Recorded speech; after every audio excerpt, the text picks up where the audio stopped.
ప్రెగ్నెన్సీలో ఎప్పుడు అప్రమత్తం అవ్వాలి, నిర్లక్ష్యం చేయకూడని లక్షణాలని క్లియర్ గా వివరించిన డాక్టర్. గర్భధారణ అనేది ప్రతి మహిళ జీవితంలోనూ ఎంతో సంతోషకరమైన సమయం. అయితే అదే సమయంలో అంతే బాధ్యతగా అప్రమత్తంగా ఉండటం కూడా చాలా ముఖ్యం.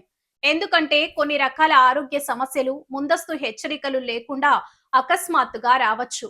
గర్భధారణ సమయంలో వచ్చే అత్యవసర పరిస్థితుల గురించి ప్రాథమిక అవగాహన ఉంటే తల్లిని, పుట్టబోయే బిడ్డను సురక్షితంగా కాపాడుకోవడానికి వీలవుతుంది. ప్రెగ్నెన్సీ సమయంలో అత్యవసర పరిస్థితి అంటే ఏంటి? ఎలాంటి లక్షణాలు కనిపిస్తే అలర్ట్ అవ్వాలి? అన్న పూర్తి వివరాలు డాక్టర్ మయూరి ఫారూక్, ప్రసూతి గైనకాలజిస్ట్ తెలుసుకుందాం. గర్భధారణ అత్యవసర పరిస్థితి అంటే ఏంటి?